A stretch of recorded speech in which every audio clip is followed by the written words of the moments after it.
Who really rules Iran? The man voters see on the ballot, or someone whose authority is woven into the fabric of the state itself? It's a question that sounds simple until you begin to peel back the layers. Ballots, boxes, televised debates, and at the center of it all, a religious office whose reach touches courts, armies, and the private lives of ordinary people. Call him the supreme leader, call him the most powerful religious figure in the nation, whatever the label. This person sits at a crossroads where faith and governance converge, and that convergence shapes the daily reality of millions. To understand why that is important, imagine two different countries. In one, religious leaders speak from pulpits and offer moral guidance.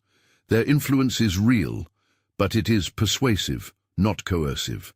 In the other, religious authority is embedded in the Constitution, translated into law, and backed by institutions with force. The first is the model Christians are called to emulate when the New Testament speaks of faith as a matter of the heart.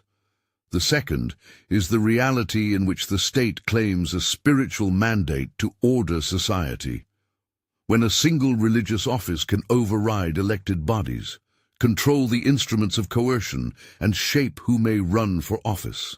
The balance between private conviction and public compulsion shifts dramatically. That is the seam we will follow, how a religious leader becomes, in effect, the country's ultimate decision-maker, and what that means in human terms. Before we go deeper into personalities and institutions, let's be clear about terms. A theocracy is not simply a country where religion is important. It's a system where religious authorities hold formal political power, or where the legitimacy of political decisions is explicitly tied to religious law. In the case we are looking at, that religious frame is shaped by Twelver Shi'ism, a branch of Islam that differs from Sunni Islam principally in its emphasis on the leadership of the imams and, historically, on religious hierarchy. For our purposes, the key point is that Shia clerical structures include ranks such as Ayatollah, a title indicating significant religious scholarship and authority. In some systems, those priests remain distinct from the state. In others, they cross the boundary and take on formal roles in governance. When the state is organized around a clerical prerogative, certain institutions emerge to translate religious interpretation into public policy. That is why understanding the titles and the offices matters as much as knowing who sits in them. Phrases like supreme leader or guardian council are not mere labels. They signify powers written into law, interpreted by jurists, and enforced by men and women who control the levers of coercion.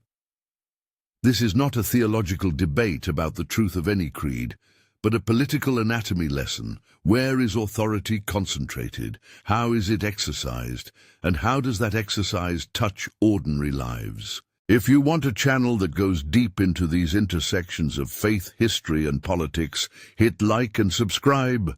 There are more of these deep dives coming. Now, a brief portrait of the person often named at the center of that power. A man whose public persona is shaped by his clerical credentials and whose private influence extends into the highest corridors of statecraft.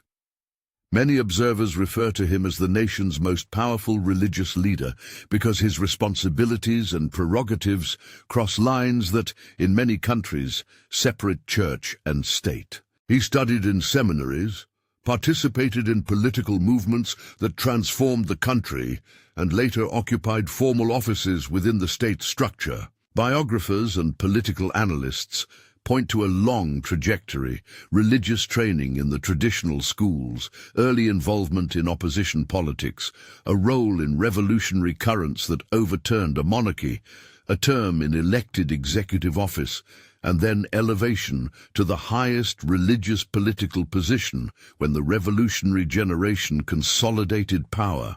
That arc matters because it explains how a cleric becomes more than a religious advisor. Seminaries teach theology and jurisprudence.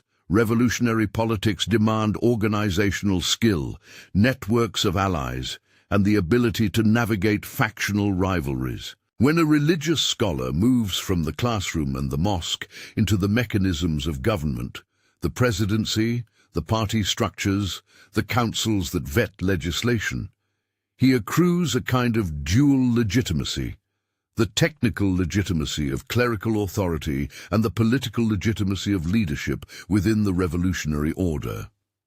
This dual standing is what allows a single figure to be described not only as a spiritual guide, but as the last arbiter on matters of state. But titles alone do not explain power. Institutions do. The architecture of a theocratic system creates paths for religious oversight to reach into almost every part of governance. Constitutions and legal frameworks in such systems often set up bodies that combine clerical and lay participation, giving religious jurists the authority to approve laws, vet candidates, and supervise elections. A supervisory council, for example, may be constitutionally empowered to ensure that legislation aligns with a particular religious code. Such a body can, in practice, veto laws passed by elected parliaments if officials interpret them as inconsistent with that code. Other entities, assemblies of senior clerics, may hold the formal power to appoint or remove the supreme leader, even as in practice membership and political calculation shape how those powers are used. Alongside these oversight bodies, there are also instruments of enforcement.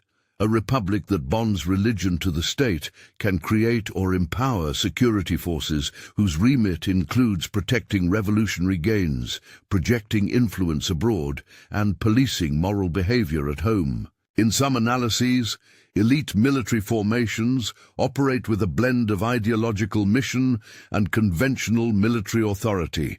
They can be both guardians of the regime's revolutionary identity and managers of strategic operations beyond the country's borders. Specialized branches within such forces may be focused on extraterritorial activities, supporting allied groups across the region in ways that amplify the state's reach, without always involving the regular armed forces. Media and judiciary institutions also come under the influence of central religious authority. State television and official publications may be guided by priorities set at the top. The judiciary may be structured so that senior judges owe their appointment to bodies controlled by clerical authorities. When courts, media, and security apparatuses align under a religiously infused constitutional logic, the supreme leader's pronouncements gain legal and practical weight far beyond the ceremonial. Executive leaders, who may be elected, still operate within parameters that these institutions define, negotiate, and, at times, limit. This concentration of power produces real, observable consequences in daily life. Legal codes rooted in particular interpretations of religious law shape family relations, public morality, and personal freedoms. Rules regarding dress or social interaction may be enforced not only through persuasion, but through policing. Women and men can find their professional and personal choices circumscribed by regulations that claim religious backing. Human rights organizations and international observers frequently document how such policies affect education, employment, and the ability to speak or assemble freely, noting, for example, restrictions on certain expressions and the operation of morality enforcement units. It is essential to say clearly here that critiques of these policies are critiques of institutional practices and laws, not condemnations of belief or the billions of believers worldwide who differ from the actions of any particular government. The combination of an authoritative religious office, legally empowered oversight bodies, and security forces with ideological mandates explains why someone in the role of supreme leader can be accurately described as a central pivot point. Presidents govern, parliaments pass laws, and courts adjudicate. But when those institutions intersect with constitutionally empowered clerical bodies and security forces loyal to revolutionary aims, the balance of power tilts. This is not to deny that elected officials exercise considerable authority, or that policy debates are real and consequential.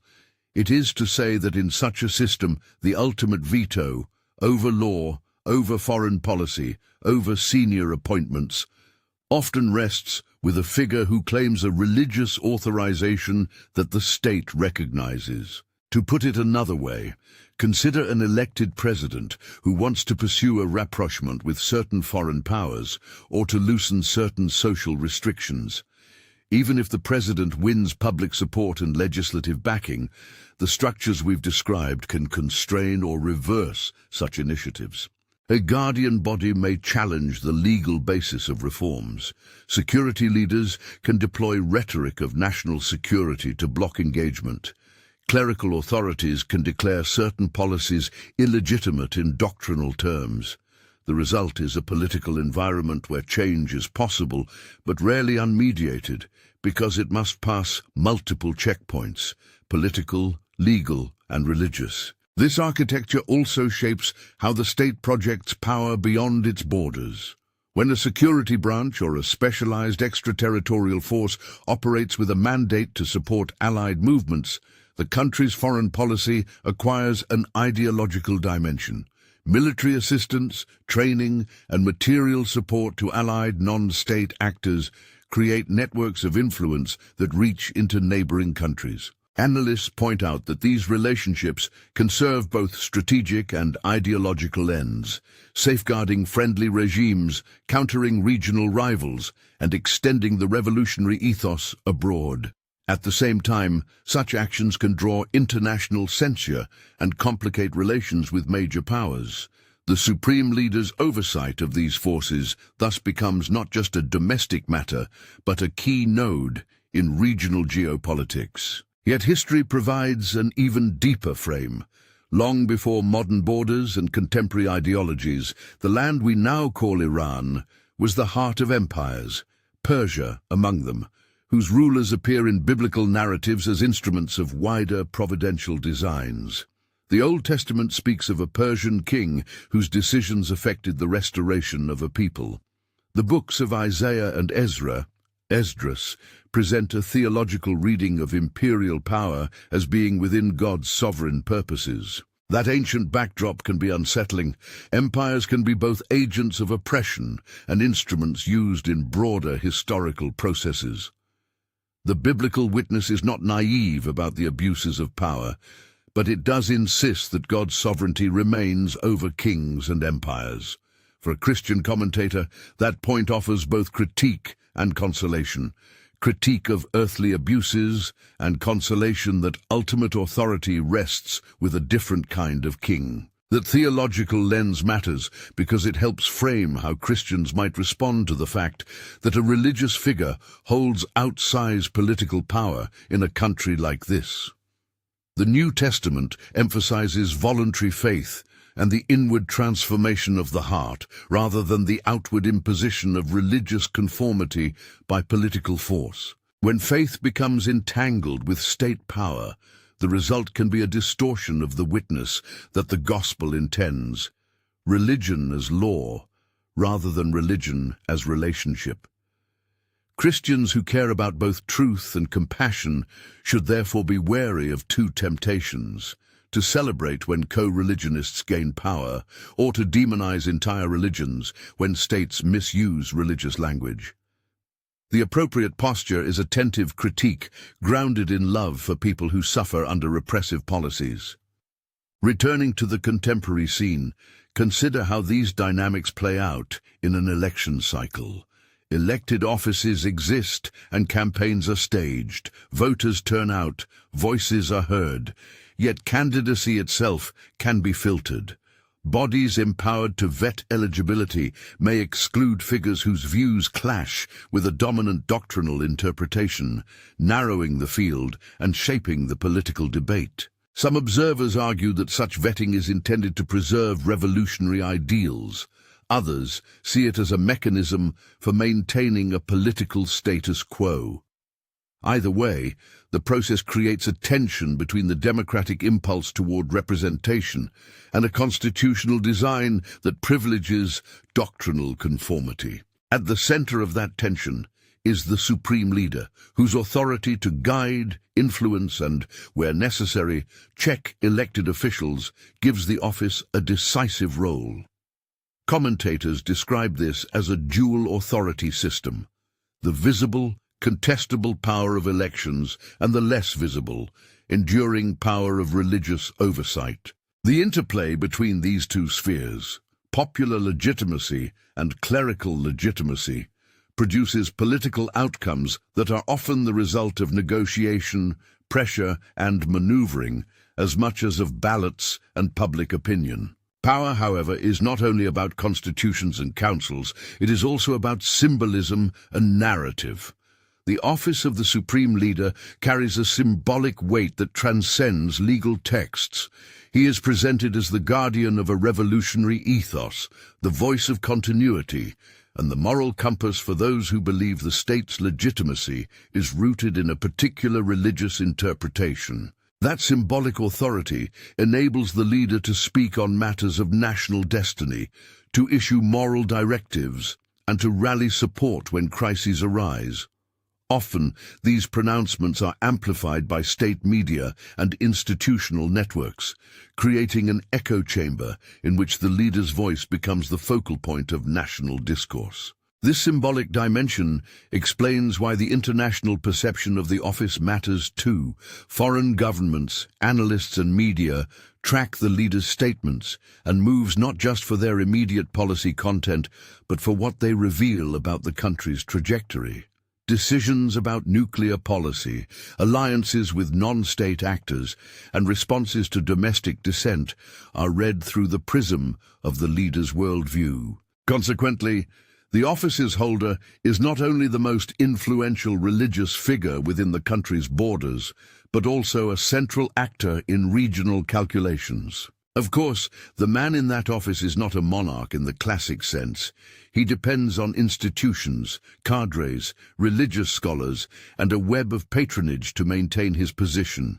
Behind every seemingly monolithic authority are factions, advisors, clerical peers, and institutional interests. The leader must balance those forces, appeasing conservative clerics, managing pragmatic policymakers, and keeping security institutions aligned with the regime's priorities. That balancing act is itself a form of power, the skillful navigation of competing demands that sustains authority over time. Still, the possibility of succession raises questions that reverberate beyond courts and councils. When an office is so central, the process by which a successor is chosen becomes a site of contestation. Institutions charged with selecting a new leader carry enormous responsibility.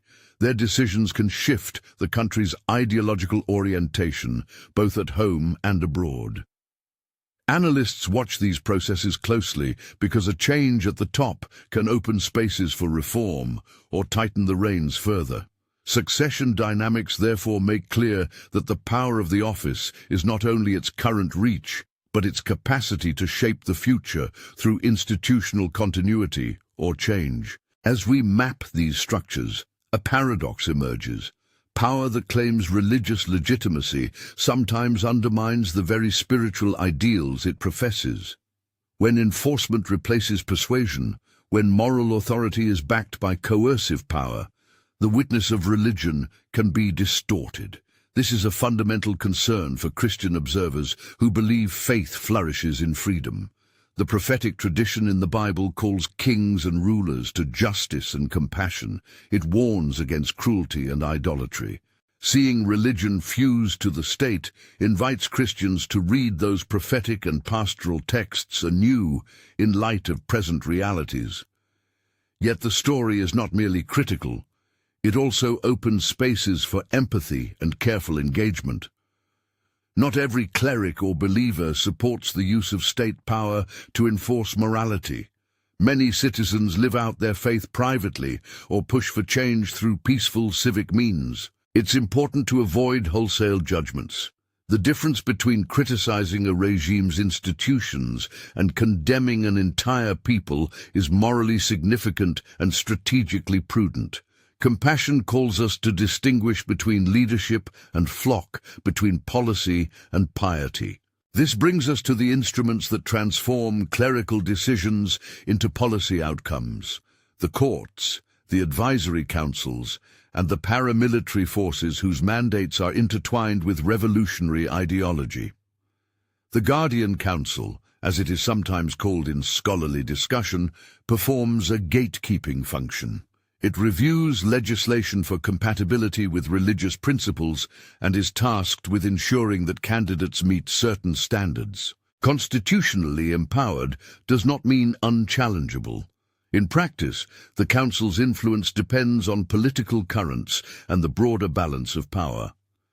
Still, when a single body can veto legislation or disqualify candidates on doctrinal grounds, the electoral landscape tilts. Parallel to this, an assembly of religious scholars, charged with oversight of the supreme leader, exists on paper as a check, yet its composition and internal politics often mean that its actions align with the dominant clerical current.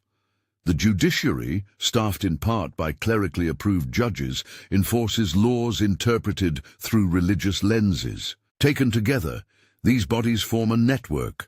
Law is interpreted by clerics, enforced by judges and security organs, and legitimized through media narratives that present the leadership's decisions as morally necessary. And therein lies the source of the title we began with. The most powerful religious leader is not merely a theological heavyweight. He is the nodal point where legal authority, ideological direction, and coercive power meet. His pronouncements can determine who holds key posts, which policies survive scrutiny, and how the state projects itself internationally. For those reasons, calling him the country's most powerful religious leader is not hyperbole, but description. Description that must be understood in the careful terms of institutional authority, historical contingency, and political practice. Yet power always has a human face and a human cost. Laws and decrees translate into experiences: women who feel constrained by dress codes, young people who test the boundaries of expression, families negotiating the line between private faith and public obedience. Human rights groups, journalists, and diaspora communities tell stories of people caught in the friction between an authoritative state and individuals seeking dignity and freedom. These accounts are crucial to understanding the lived reality behind constitutional texts and political analyses. They remind us that institutions are not abstractions, but communities of people whose lives are shaped by decisions taken at the highest levels. It is at this point that the narrative begins to open into deeper questions. If the supreme leader's power depends on institutions and networks that can be both resilient and fragile, what happens when those networks are strained? By economic hardship, by popular protest, by external pressure? How do the security forces and clerical bodies respond when the legitimacy they claim is contested in the streets and on social media? And how does a religious office, whose authority is partly symbolic, maintain that symbolism in the face of visible discontent? Answers to these questions require looking at specific moments where institutional power met popular will, where clerical decree encountered civic dissent, and where foreign entanglements complicated domestic rule. They involve tracing the choices of presidents who tried to push boundaries, the responses of oversight bodies that sought to rein them in, and the strategies of security forces tasked with maintaining stability. They also require listening to ordinary people whose hopes and grievances give texture to political debates. We will examine those moments and the human stories that animate them. The tension between constitutional design and popular aspiration, the choices of leaders under pressure, the responses of institutions meant to mediate conflict.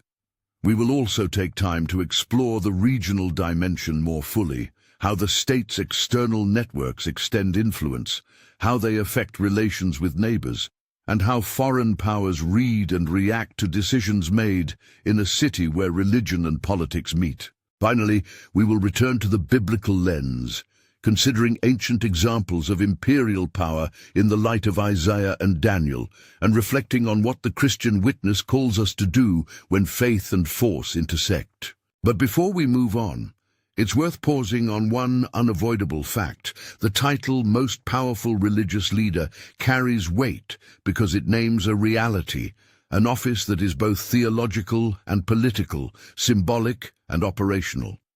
Understanding that reality calls for nuance, to name the power without demonizing the people, to criticize institutions without rejecting faith, and to seek justice without succumbing to simplistic narratives. The work ahead, then, is to trace how that power is exercised, who benefits and who pays the cost, and what faithfulness looks like for those who watch and pray from outside and within. As we begin to follow the threads that tie letters of law to the lives of women and men, the next step is to unpack the institutional map in more detail. How the Guardian Council exercises its gatekeeping role, how the Assembly of Experts functions in principle and in practice, how elite security formations operate, and what their presence means for both domestic policy and foreign projection.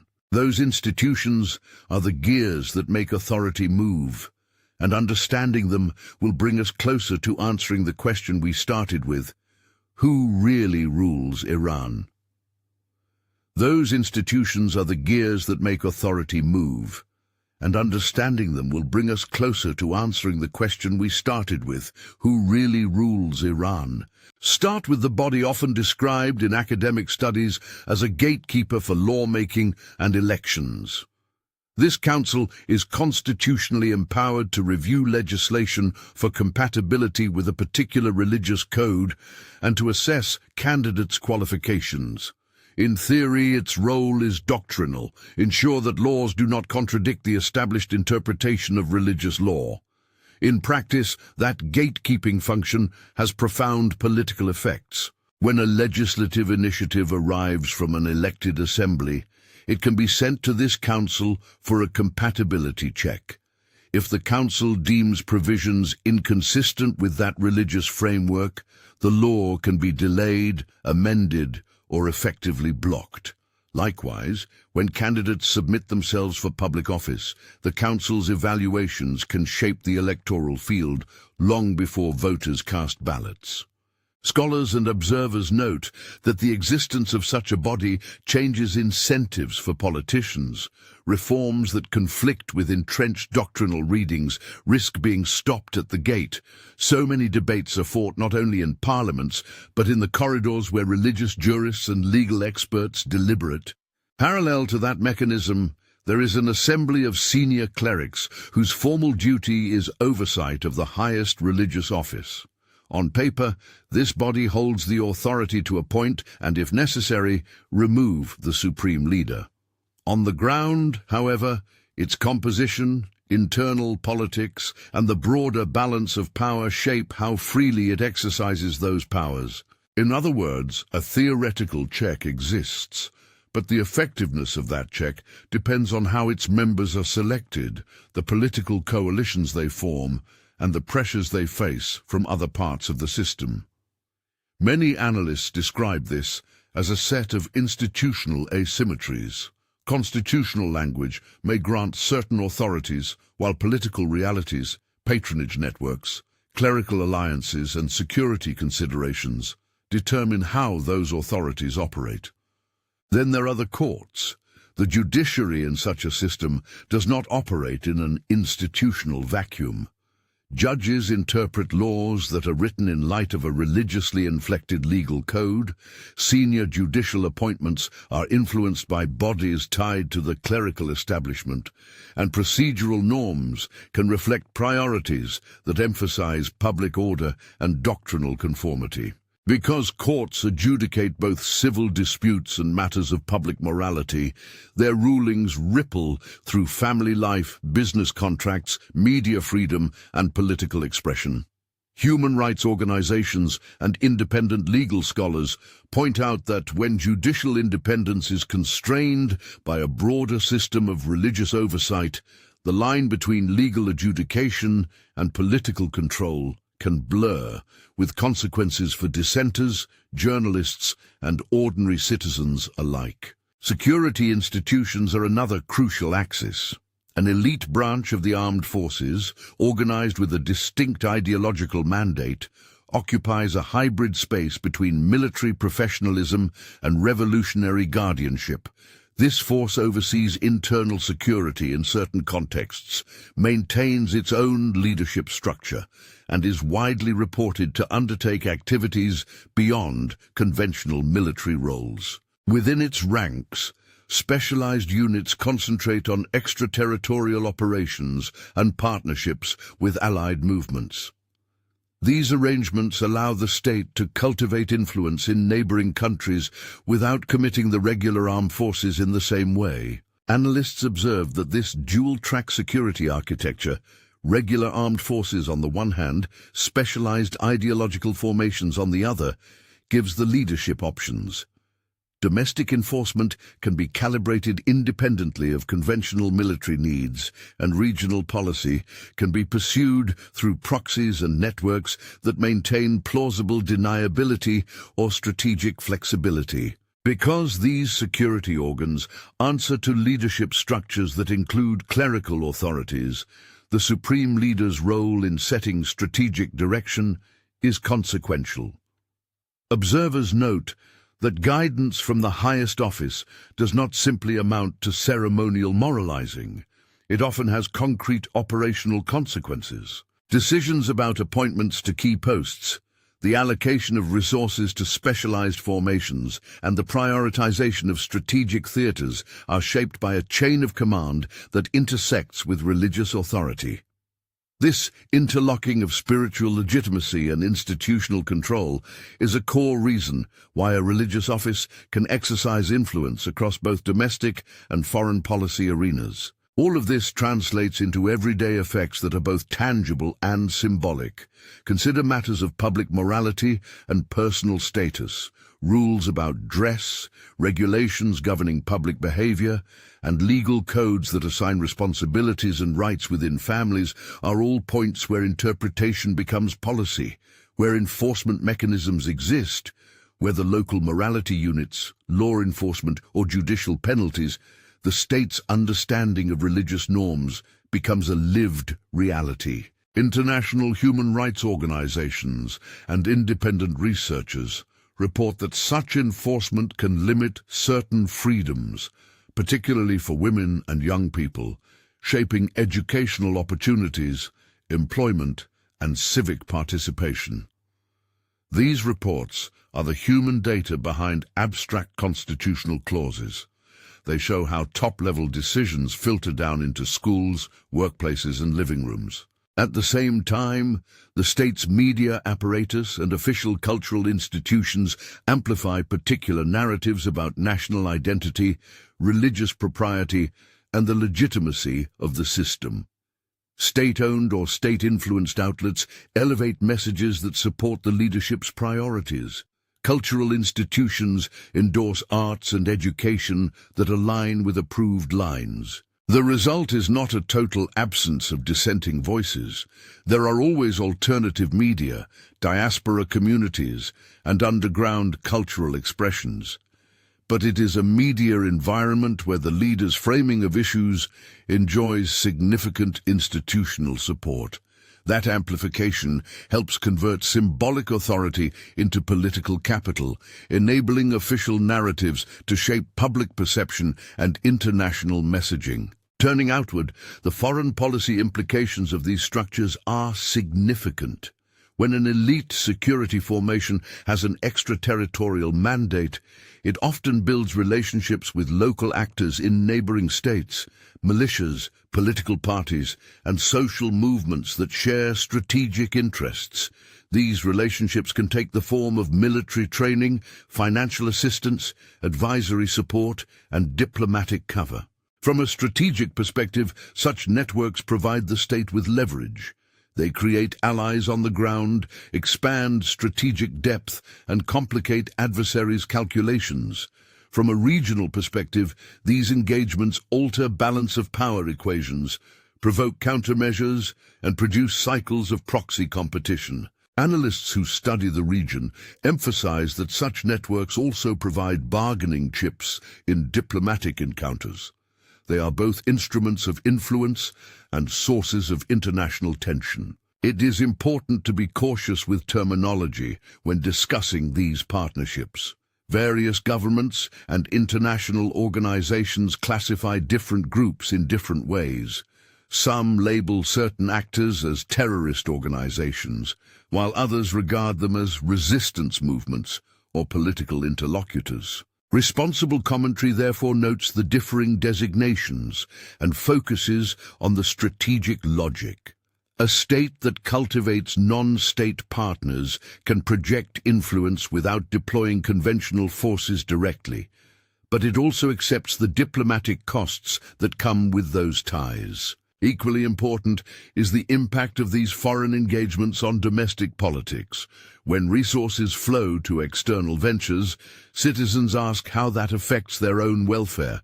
Economic hardship, access to basic services, and opportunities for young people are often the flashpoints that bring grievances into the public square. Popular protests tend to erupt when economic frustration combines with political restrictions. The way security forces and oversight bodies respond to protests reveals fault lines in the system. At those moments, the symbolic center, the supreme leader's authority, can be either a source of solidarity or a target of critique, depending on how different constituencies interpret the leader's legitimacy. Observers look for how institutions manage that balance.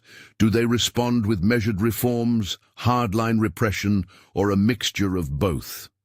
The answer shapes the regime's resilience and the prospects for political change. Stepping back, history offers a broader canvas on which to read these dynamics. The land now called Iran has been a stage for empires whose rulers influence the fate of nations and peoples beyond their own borders. The biblical books of Isaiah and Ezra, among others, include references to a Persian ruler whose actions affected the restoration of a displaced people. In Isaiah, for example, there is a remarkable theological claim that God can use an imperial ruler as an instrument for providential purposes. Many Christians over the centuries have read those passages as complex testimonies to God's sovereignty.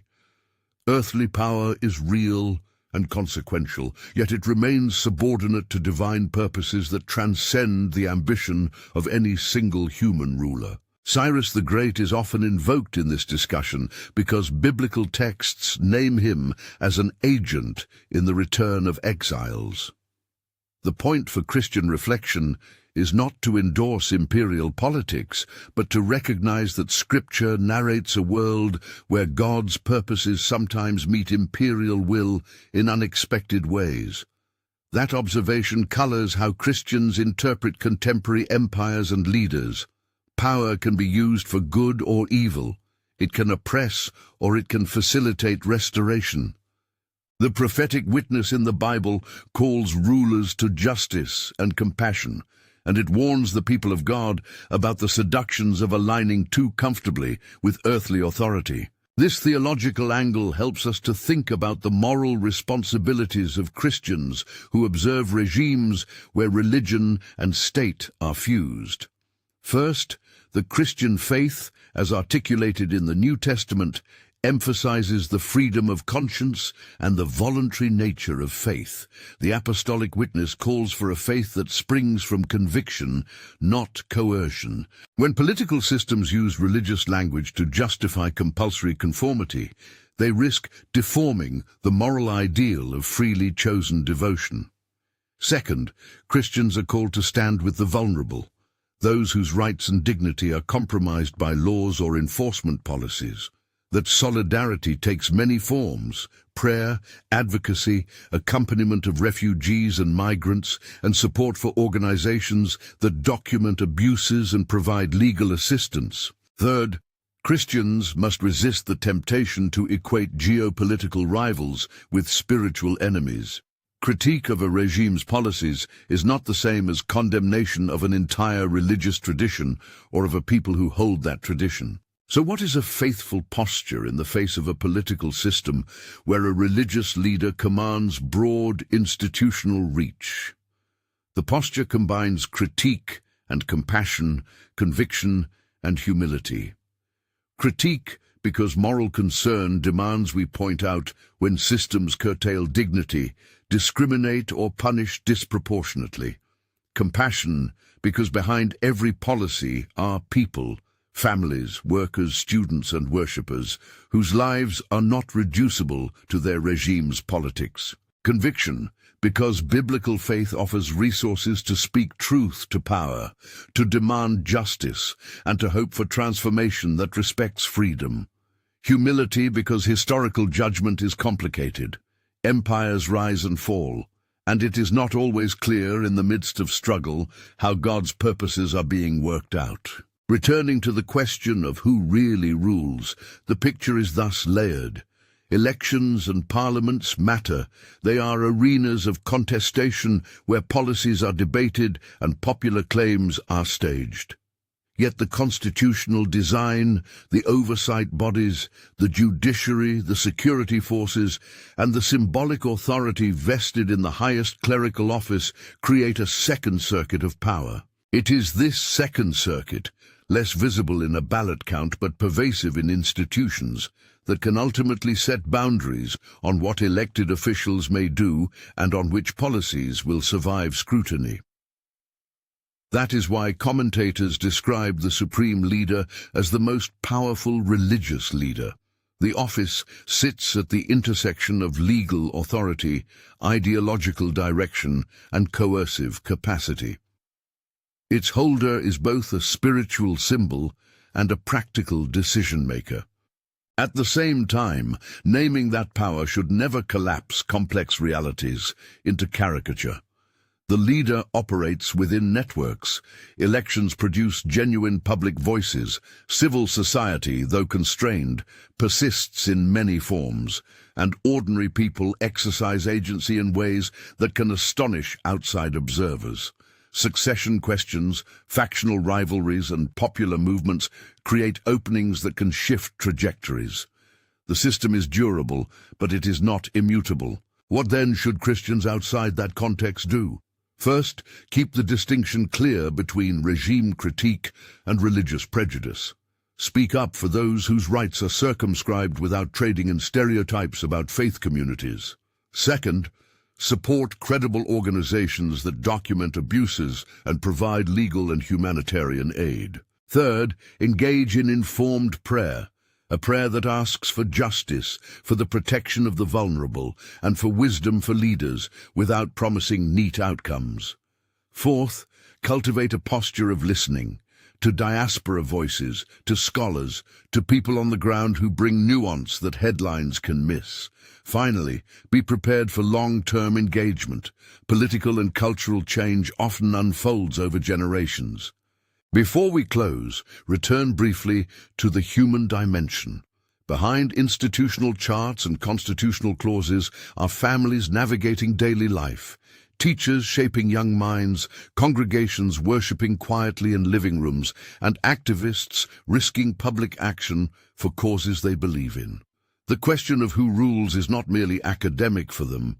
It shapes marriage contracts, educational choices, career paths, and the very atmosphere in which faith is lived out. Sensitivity to those lived realities should temper both our analysis and our response.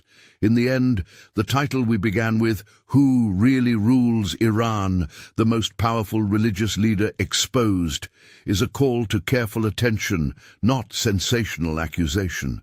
To say a leader is the most powerful religious figure is to name an institutional fact. A single office concentrates religious legitimacy and institutional levers in ways that reach into law, security, and foreign policy. To expose that reality is to show how power operates and what it costs, while also insisting on nuance, fairness, and compassion. As Christians, our theological anchor reminds us that earthly rulers, however powerful, are not the final arbiters of history. Scripture points to a sovereignty that transcends empires, while simultaneously demanding that rulers be held to standards of justice and mercy. Daniel, Isaiah, and the prophets do not give easy policy manuals, but they do insist that God is attentive to the cries of the oppressed and that ethical judgment will be required of those who wield power. So here is the closing question for you. Do you think religion should be fused with the instruments of state power, or should faith remain a voluntary, personal commitment separate from coercive authority? Share your thoughts below. If this examination helped you think more clearly about the forces at work and the stakes involved, subscribe and share the video with someone who cares about faith, history, and global affairs.